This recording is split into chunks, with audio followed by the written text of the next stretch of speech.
Commander, are you coming to check up on me?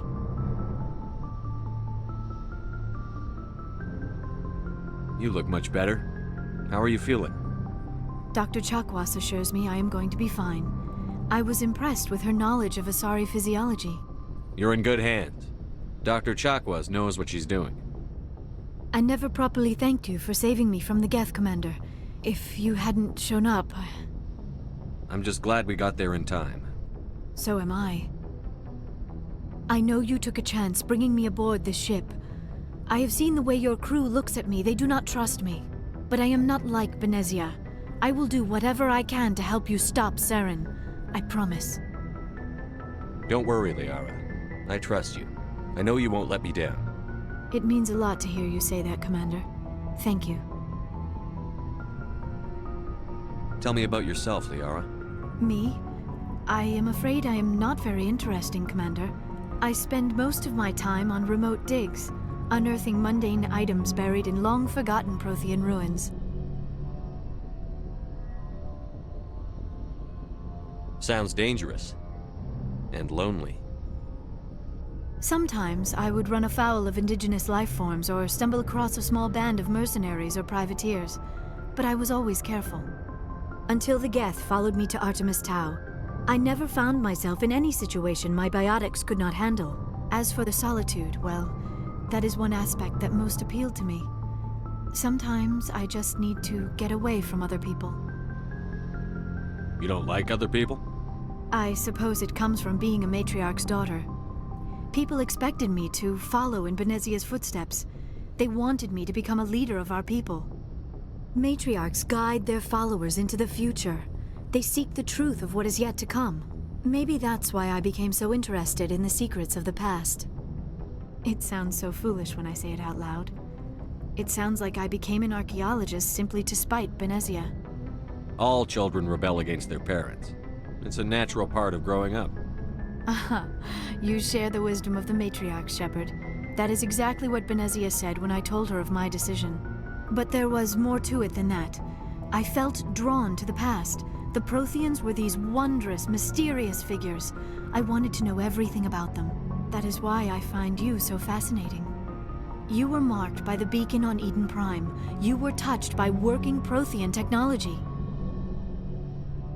Sounds like you want to dissect me in a lab somewhere. What? No! I did not mean to insinuate. I never meant to offend you, Shepard.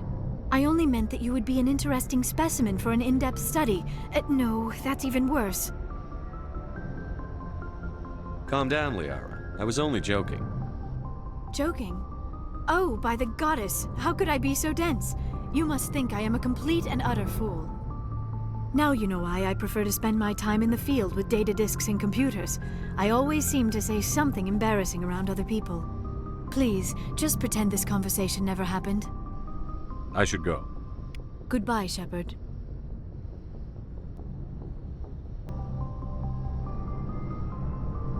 Do you know why Benezia joined up with Saren? I don't understand it. She was always outspoken about the need for the Asari to become more involved in shaping galactic events. Maybe she thought allying herself with Saren would somehow be for the greater good in the long run. At least I hope so. This hurts you, doesn't it? None of this makes any sense to me. I have not spoken to Benezia in many years, but I know her, and this was not like her. Something changed. I'd like to know more about the Asari. We were the first species to discover the Citadel. We were instrumental in forming the Council, and we always strive to be the voice of peaceful cooperation in galactic disputes. My people believe we are all part of a single galactic community. Each species contributes something to the greater whole. Although we seek to understand other species, it seems few of them seek to understand us. The galaxy is filled with rumors and misinformation about my people. Like what? Most of the inaccuracies are centered around our mating rituals. My species is monogendered. Male and female have no real meaning for us. We still require a partner to reproduce. This second parent, however, may be of any species and any gender. I don't understand. Your species can mate with anyone? Mating is not quite the proper term, not as you understand it. Physical contact may or may not be involved. But it is not an essential element of the union. The true connection is mental. Our physiology allows us to meld with other beings. We can touch the very depths of their minds. We explore the genetic memory of their species. We share the most basic elements of their individual and racial identities. We then pass these traits on to our daughters. It is how we learn to grow as a species and how we develop a greater understanding of other races. What happens to your partner after the union? Every relationship is different. Some unions are a single encounter with both parents parting ways afterwards. Others can be more long-term. Sometimes an Asari and her partner will stay together for many decades. Do you know who Matriarch Benezia chose as her partner? She rarely spoke of her partner. Though I know my father, if you want to use that term, was another Asari. I thought you always needed another species to serve as one of the parents. Think about it, Shepard. If we were not able to mate with our own species, we would have died out long before we ever mastered spaceflight and left our homeworld. Union with our own kind is no longer common, not for the purposes of reproduction. Most Asari believe it weakens our species. Asari daughters inherit racial traits from the father species. If both parents are Asari, then nothing has been gained, or so conventional wisdom would hold. I am what is sometimes called a pureblood. Though no Asari would ever be cruel enough to say the word to my face, it is a great insult among my people. It is possible Benezia's partner was embarrassed by their union. She may have been too ashamed to publicly acknowledge me as her offspring. Maybe she wanted to meet you, but couldn't. Something could have happened to her. Maybe she passed away. You might be right. I hope you are. But I have no way to know for sure. Benezia never spoke of her partner. Whatever happened, it caused her too much pain to dwell on it. She raised me by herself, though that is not uncommon. Many Asari raise their children alone, particularly if the father species is short-lived. Often the partner will pass on long before the child reaches maturity. You Asari live for 1,000 years. What happens when your partner dies? Few sapient species live as long as my kind. We have learned to take a philosophical approach to our unions. We do not focus on the inevitable loss of our partners. Instead, we enjoy the time we spend with them. And even after they're gone, a part of them lives on in us. The union is a connection that transcends both time and space. I should go. Goodbye, Shepard.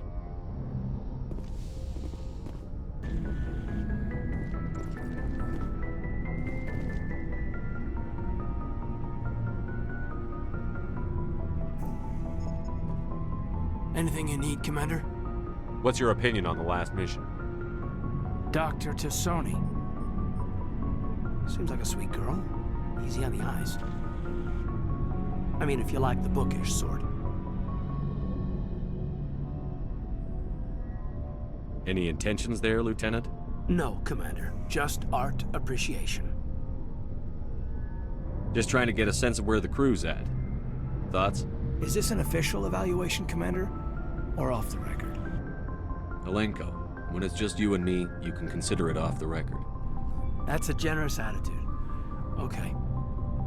I think there's something wrong with all this. This Saren is looking for records on some kind of galactic extinction, but we can't get backup from the Council? Sorry, Commander. There's writing on the wall here, but someone isn't reading it. The Council doesn't want to believe anything's wrong. I'd call it human nature, but... I hear you. It just seems like a group that's been around as long as the Council should see this coming. Sorry if I got too informal. Protocol wasn't a big focus back in Bot. I didn't go through bad training for my biotics. Tell me about it.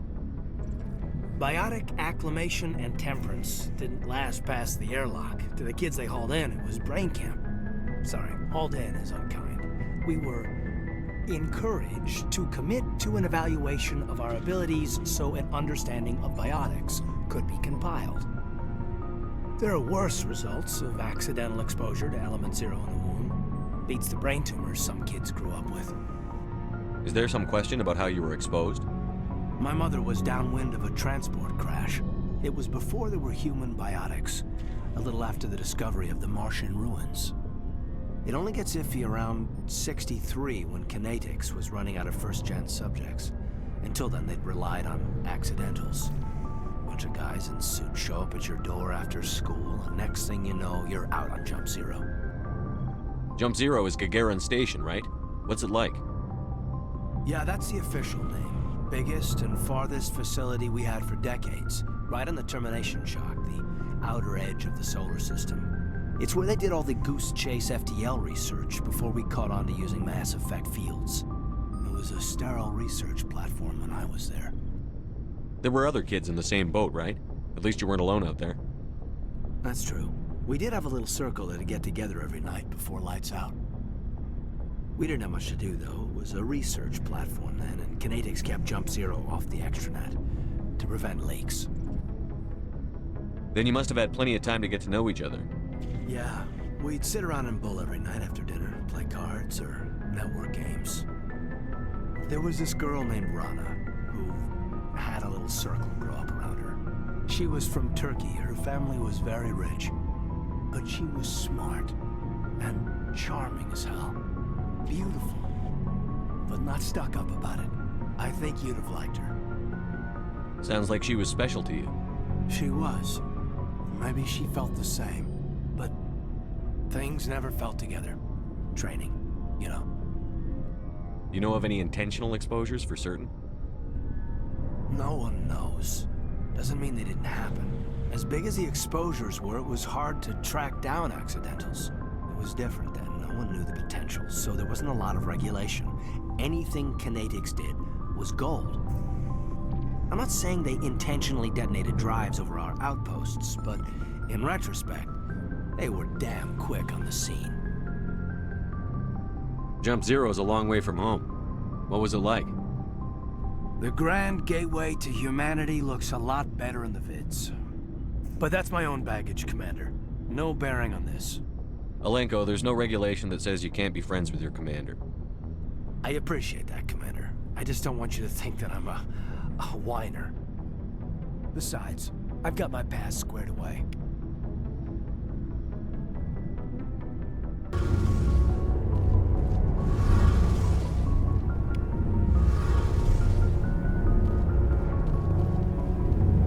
Oh, hello, Shepard. Are you okay? I don't know. Your ship is amazing, and your crew's been really great to me, especially your chief engineer. But I just sort of feel out of place. The Normandy runs so smooth it feels like we're not even moving, and the engines are so quiet. How do you sleep at night? The silence wakes you up?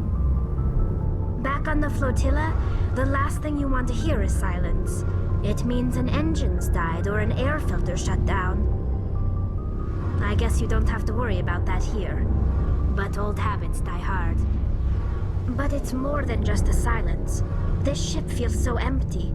It's like half the crew is missing. Back home, I couldn't wait to go on my pilgrimage. I couldn't wait to get away from the crowds. Now that I'm out here, I kind of miss them. Sometimes we don't appreciate what we have until it's gone. That's true. I'm starting to wonder if that's what the pilgrimage is really about. It's given me a whole new perspective on my people and our culture. You know, there's always a few who go on their pilgrimages and never return. I always assumed something bad happened to them, but maybe they just wanted a different life. You do plan to return to the migrant fleet, right? I could never abandon my people, Shepard. I will go back eventually, but we have to stop Saren first. Otherwise, I might not have a home to go back to. Tell me about your people. Our lives aren't easy. Resources are scarce, and we are constantly on the move. Everything we do must in some way contribute to the continuation of the migrant fleet. There are 17 million Quarians in the flotilla, and each of us relies on the others for survival. The bonds among my people are strong. Unfortunately, we have had to surrender many of the freedoms and civil liberties other species take for granted. What kind of freedoms? Well, it's illegal for parents to have more than one child. If our population grows too much, it would strain our resources to their breaking point. Of course, we also can't allow our numbers to become too few. If our population is in decline, the rule against single births is temporarily repealed. In extreme cases of population decline, incentives are even offered to encourage multiple births, though the Conclave hasn't had to take such measures in nearly a century. That's your government. The Conclave is our civilian branch of government. Each ship can elect a representative to serve on the Conclave and make decisions that affect the fleet as a whole. On matters that affect an individual ship, however, the captain has the final say. It's a tradition that dates back to the early days, when the fleet was governed by martial law. Fortunately, most captains nowadays are smart enough to have an elected council from their crew to give them advice and guidance. So the ultimate power rests with elected officials. In practice, the Conclave and the respective council for each ship tend to set the rules that govern our daily lives. But in theory, we are still under military jurisdiction. The 5 top-ranking military officials in the fleet serve on the Admiralty Board. These 5 have the power to overrule any decision by the Conclave in case of emergency. To do so requires unanimous agreement among the Admiralty, and they can only do this once. After that, the entire board must resign their posts. It's a safeguard that served us well. In nearly 3 centuries, the Admiralty Board has only overruled the Conclave 4 times. I want to know more about the Geth. I doubt I can tell you anything you don't already know. It's been almost 3 centuries since they drove my people into exile. All I know is the story of their origins. What they were when we created them, and how they turned on us. Interesting. The Geth were originally created to serve as an automated manual labor force. Initially, their intelligence was as limited as any VI. Over time, we made small modifications to their programming to allow them to perform more varied and complex tasks, bringing them closer and closer to true AI status. How come the Council didn't step in and stop you? This wasn't true AI research. We may have been skirting the bounds of the law, but we never did anything that was actually illegal. The changes were so insignificant, so gradual, that we were able to control them. Or so we thought. But one thing we underestimated was the power of the neural network. A million Geth thinking simultaneously created an inherently unstable matrix. So, the Geth share brain power? Many of the Geth's logic systems were designed to work in concert with other nearby Geth. Basically, the more of them you have in a group, the smarter they are. So there's some sort of group consciousness? No, nothing like that. They cannot share sensory data or information. Their programming cannot handle that much simultaneous input. Each Geth maintains an individual awareness and identity. The neural network only operates on a process-based level. It's basically the synthetic equivalent of a subconscious. But when they're in close proximity, they can coordinate low-level functional processes, freeing up more capacity for original or independent thought. That doesn't make any sense. I'm probably oversimplifying. The Geth are incredibly advanced and complex creations. All you need to know is that they get smarter when they gather in large numbers. As we built more and more Geth, their effective intelligence became more sophisticated, more abstract. One day, a Geth began to ask its Quarian overseer questions about the nature of its existence. Am I alive? Why am I here? What is my purpose? As you can imagine, this caused a near panic among my people. I don't see what's so bad about those questions. The Geth were created to engage in mundane, repetitive, or dangerous manual labor. That's fine for machines, but it won't satisfy a sentient being for long. The Geth were showing signs of rudimentary self-awareness and independent thought. If the Geth were intelligent, then we were essentially using them as slaves. It was inevitable the newly sentient Geth would rebel against their situation. We knew they would rise up against us, so we acted first. A general order went out across all Quarian-controlled systems to permanently deactivate all Geth. The Geth responded to this order violently. You can't blame them for fighting for their survival. We had no other choice. The Geth were already on the verge of revolution. By acting quickly, we had a chance to end the war before it began. The hope was that most of the Geth would still be little more than machines, incapable of organized resistance. But they had progressed much further than anyone anticipated. The war was long and bloody. Millions upon millions of Quarians died at their hands. In the end, we were forced to flee our own homeworld. We feared the Geth would pursue us, but they never came beyond the Veil. Now we drift through space, exile searching for a way to reclaim what was once ours. It's hard to feel sorry for you. Your ancestors tried to wipe out another species. We made a mistake when we created the Geth in the first place, but we did not make a mistake when we went to war against them. If we had not acted, they would have wiped us out. They're a synthetic life form. They have no use for organics. None. Why do you think they cut themselves off from the rest of the galaxy? Why do you think they've killed every organic being who's ever tried to contact them? They didn't kill Saren. What does that tell you? The Geth are not innocent victims in all this. They're the enemy. They want to destroy us. Not just the Quarians. All organic life. That's why they've joined up with Saren. And that's why we have to stop him. I want to know more about the pilgrimage. When my people reach maturity, we leave our birth ships and seek acceptance with a new crew. It's necessary to maintain genetic diversity among the fleet. But no ship wants to accept someone who will be a burden on them. So, to prove our worth, we embark on a pilgrimage. We set out alone, leaving the flotilla and our families behind us. We only return once we have found something of value we can bring back to the fleet. This is presented as a gift to the captain of the respective ship we wish to join. If the gift is accepted, we are welcomed into the crew. Can a captain choose to reject the gift?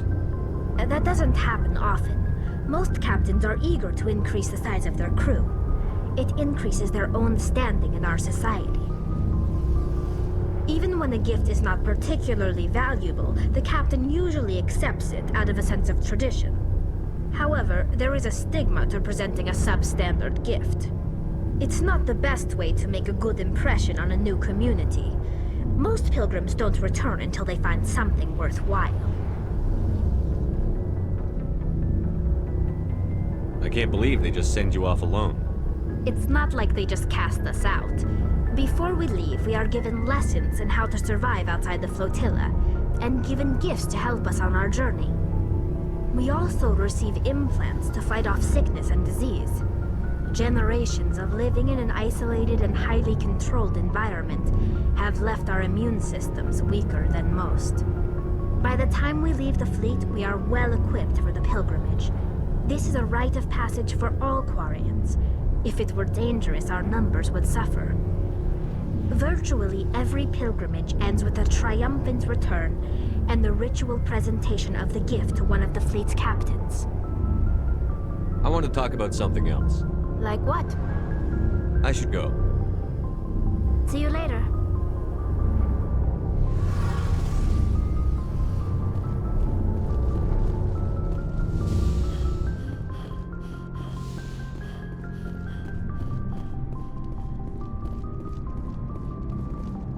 Commander, how are you? Why did you want to be a C-Sec officer in the first place?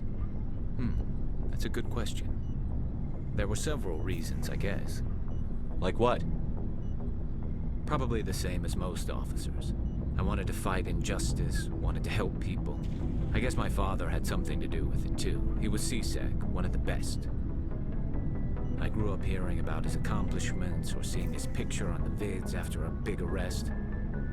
He's taking my resignation pretty hard. That's tough, but you'd think he'd be impressed you're going after Saren. My father's a C-Sec man to the bone. Do things right or don't do them at all, he says. He thinks I'm being too rash, too impatient. He's worried I'll become just like Saren. He actually talked me out of becoming a Spectre when I was younger, for the same reasons. You were asked to be a Spectre? Well, I was targeted as a possible Spectre candidate. Me and about 1,000 other Turian military recruits. I could have received special training, but my father didn't like it. He despises the Spectres. He hates the idea of someone having unlimited power with no accountability. He wouldn't like you, Commander. No offense. I suppose I can understand his concern. You can. But Saren's not going to play by our rules, C-Sec's rules. If you want to nail Saren, you need to send someone who isn't restricted by policies and procedures. Just because you can break the rules doesn't mean you should. I don't need to stoop to Saren's level to stop him. And neither do you, GARRUS. I see what you mean, but I'll think about it. Thanks, Commander. Commander, you have a minute to talk? I keep an open door policy. If you have any concerns, lay them on me. All right. I know things are different aboard the Normandy, but I'm concerned about the aliens, Vicarian and Rex. With all due respect, Commander, should they have full access to the ship? They may not serve the Alliance, Chief, but they're allies. At least as far as Saren goes. This is the most advanced ship in the Alliance Navy. I don't think we should give them free rein to poke around the vital systems. Engines, sensors, weapons. That's enough, Chief. You always second-guess your superiors? Sir! No, sir. I'm sorry, I was out of line. I'll get back to my duties, Commander. Commander? What's your opinion on the last mission? Not sure I buy Dr. Tassoni's story about her and her mom not talking. They're family, right? I think she's being straight with us. Or at least, I don't think she lies very often. Yeah, she's probably really bad at it. Hey, want me to ask her about her sex life? Might be illuminating. I don't think she's used to teasing. Good-natured or otherwise. No fun, Commander. Too bad those ruins got destroyed. I mean, they lasted thousands of years. That's impressive. Do you have a few minutes to talk one-on-one? I'm sorry, Commander. I need to get my duties squared away. I wouldn't mind talking more later, though. Dismissed, Chief. Sir.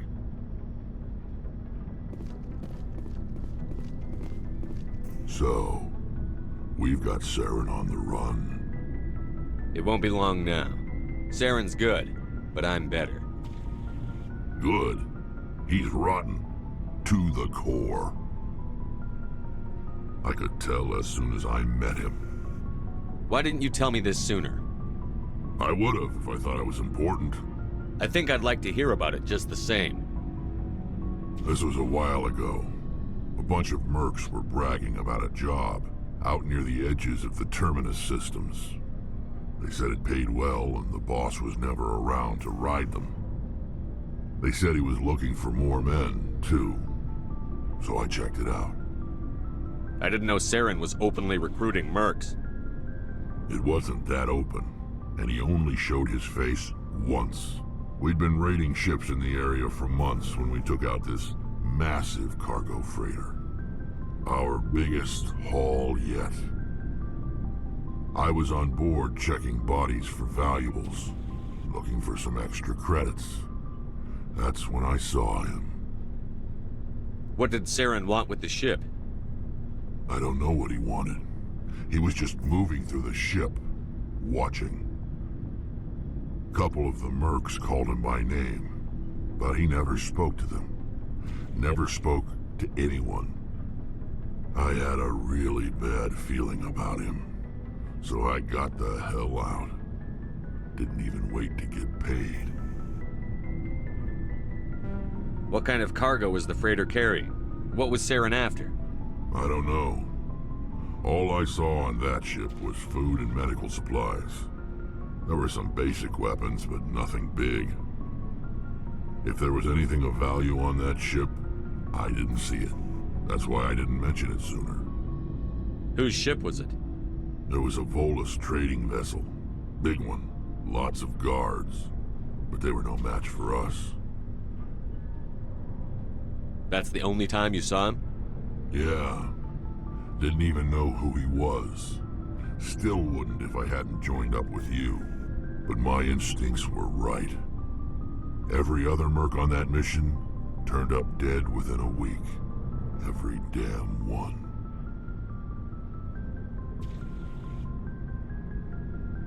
So long, Rex. Shepard.